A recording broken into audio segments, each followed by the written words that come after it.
back, guys. Last time we took you inside our 1881 Brooklyn house during the demolition and showed you how we've ended up with this clean slate to work with. Today, we're going under the house to see how it was heated back in the day using the newest technology at the time, coal.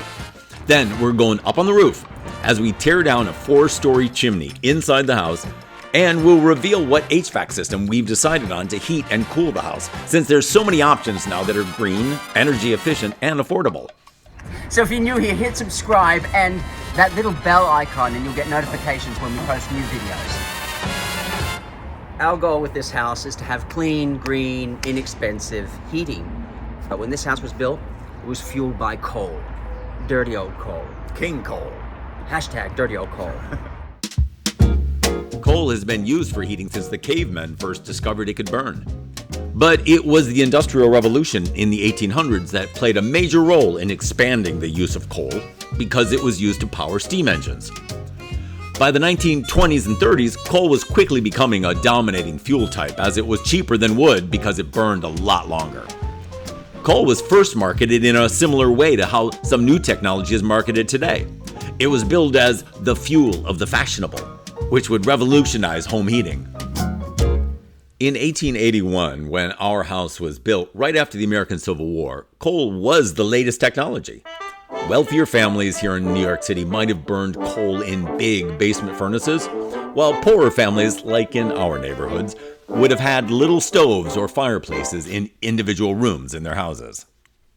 Once or twice a winter, a truck would pull up and deliver all of the coal from the street to the house. Sure, so they extend this chute from the truck down into the Bilco doors here, and the coal would just be deposited down the chute, down into a big basket here, and somebody down there would then have to shovel it out and shovel it into the furnace, which is dirty, hard work. I'm not doing that. So the coal would end up here in a big pile or in a big basket, and it would either be shoveled into the furnace or taken in smaller baskets upstairs to the various fireplaces. So originally there would have been 6 of these, 2 on each floor. This one would have heated this front room, and as you can see, it's not like a wood burning fireplace. It's very shallow and small. It's actually a coal fireplace. So there would have been probably a cast iron insert in here that would have a cover for the summer, but when you took the cover off, there'd be a wire basket, thick wire. To start the fire, you would just use some paper and kindling in the bottom of the basket, pop some of the coal onto it, light it up, and then once the coal had caught, you'd add more coal and then it would be a raging fire for like 6 hours. This stuff burns like crazy. And then there'd be a tray at the bottom, an ash tray that you would pull out and go and empty the ash into the garden, I think, is where we put it. Did I talk about that? I grew up with a coal fireplace in Australia in the suburbs of Melbourne in the late 60s, and we had one that had a glass door, and you would shovel the briquettes into the coal fire, and you would get out of the bath and stand in front of that to get dry and warm. But the problem was you get too close and you'd burn your bum on the glass. Hot, very hot. And that would heat the whole room, the whole house actually. Since we're not using fireplaces to heat, we're removing them and the chimneys all the way up. To get to our roof, you have to climb a ladder and then push this open and climb out on your butt and then come over here and get my camera. This is our street and our garden directly down below. Now you can see here, there should be a chimney here directly above where Sean was standing, but it's been taken out years ago. This is the last remaining chimney stack, and we're going to be taking it out this week. Oh, and I want to show you this too. This is a little skylight that we're losing. It's a cute old thing, but it's right over our staircase hallway. But wanted you to see, like, there's Mrs. Romano's chimney in her roof, and that's the back house behind the neighbor on the other side. But you can see, like, these are the chimneys of our Williamsburg neighborhood. They're nothing glamorous here at all. Nobody's ever supposed to be seeing this stuff. This is all just chimneys and skylights and ladders and silver reflective roof. So I missed videotaping this portion of the chimney up here because it made me go downstairs, but I do have inside. Bye-bye, chimney.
So now that the chimneys are all gone, you can see the original 1870s wood siding on the house next door that was covered when our house went up in 1881.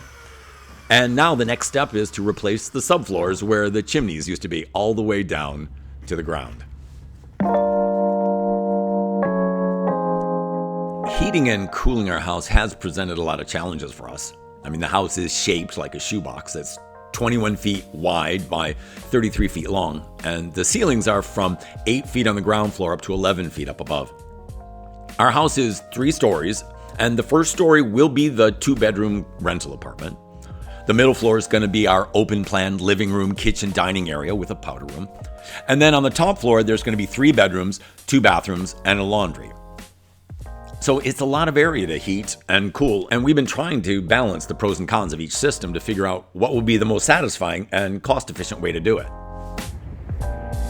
There's few types of heating systems that you can find in New York and in general, in areas when the winter could be quite dramatic sometimes. So the first one would be the existing heating systems popular in New York.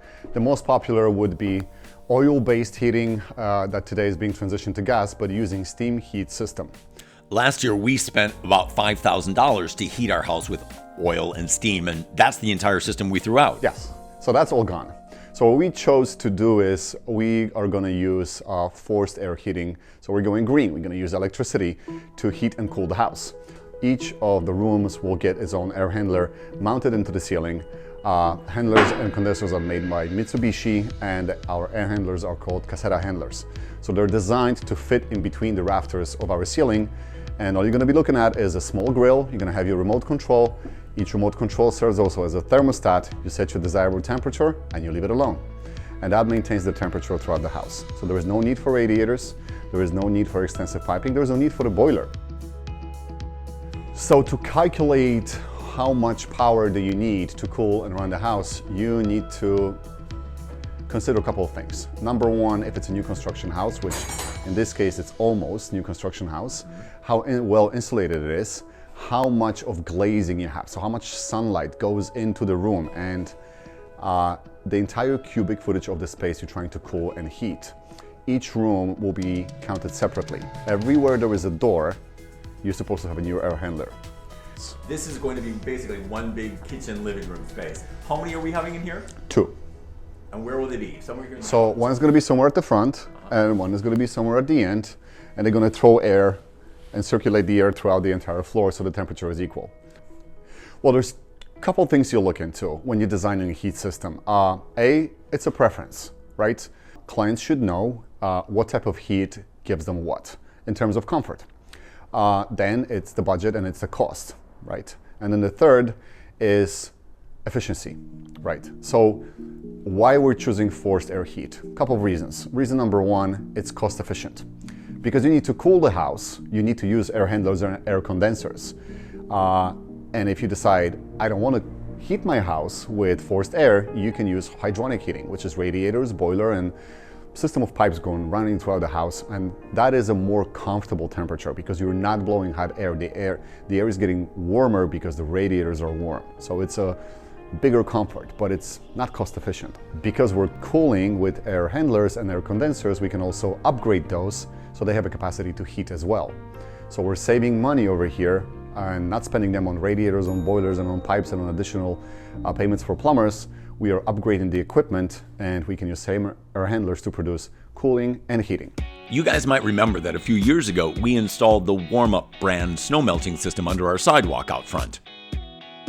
We love their products and will be using it under the floors of our bathrooms, as well as on the ground floor foyer right next to where you come in off the street.